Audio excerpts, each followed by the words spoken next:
Berita terkini, berita sensasi, sumbangan tunai Rahmah 2025, jadual yang aku nak kongsikan kepada korang melalui ringkasan belanjawan 2025. What's up guys, Assalamualaikum dan salam sejahtera kepada korang semua yang sudi menonton Saja Sembang. Aku Faizwan.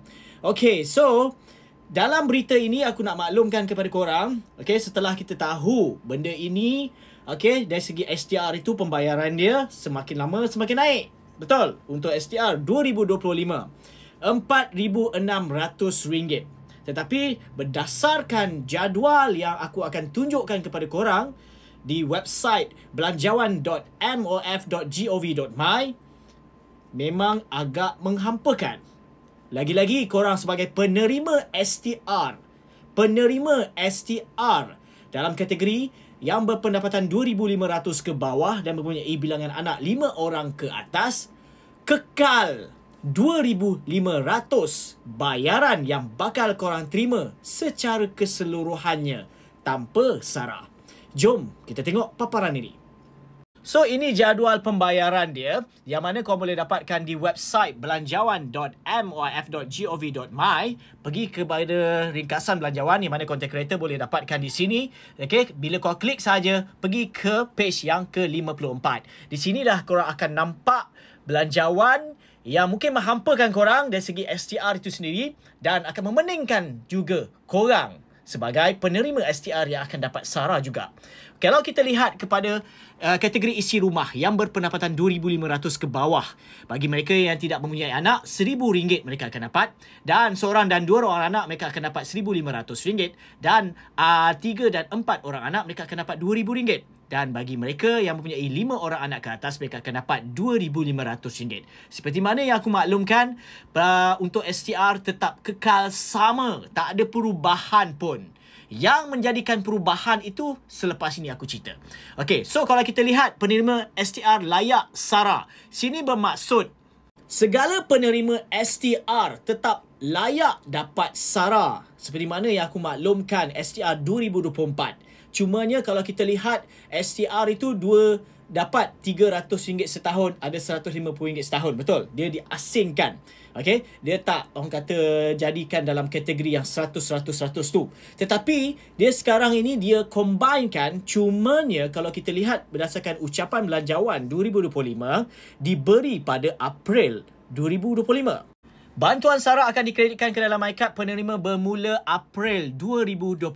Ini bermaksud kalau kita lihat kepada orang kata line ini, dia akan dapat RM100 sebulan selama 9 bulan. So maksud mereka standardized dapat RM900. Melainkan bagi warga emas tiada pasangan sahaja, mereka akan dapat RM50 sahaja sebulan. Maksud mereka akan dapat RM450. Okay, dan mereka akan dapat juga 600. So bila dah total ni dapatlah 1,050. Okay, dan begitu juga kalau kita lihat bagi mereka kategori isi rumah yang berpendapatan 2,501 ke 5,000 yang tidak mempunyai anak, RM500 mereka akan dapat STR, dan seorang dua orang anak RM750, 3 dan 4 orang anak RM1,000, dan 5 orang anak ke atas RM1,250. Dan menjadikan jumlah dia tambah dengan sara tu, yang mana layak dapat sara RM900 dan RM450. Inilah dia punya orang kata jumlah yang korang boleh lihat di sini.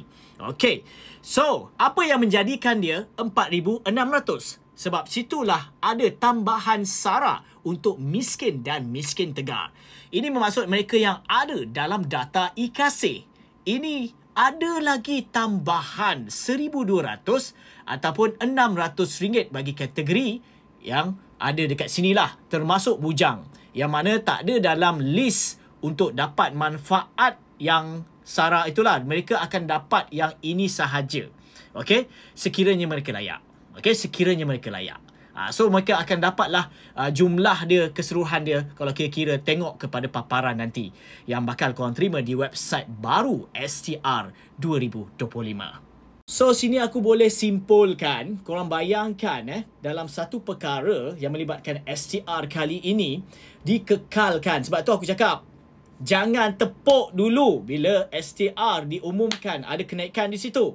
Sebab the base dia, tapak dia, gaji basic lah, tetap kekal 2,500. Maksudnya yang dapat cash dekat korang, yang dapat cash dekat korang adalah kekal sama macam STR 2024. Melainkan tambahan itu refer kepada SARA sahaja yang menambahkan perkara itu menjadi tinggi berbanding dengan perbelanjaan ataupun penerima STR 2024 ataupun 2023. Okay?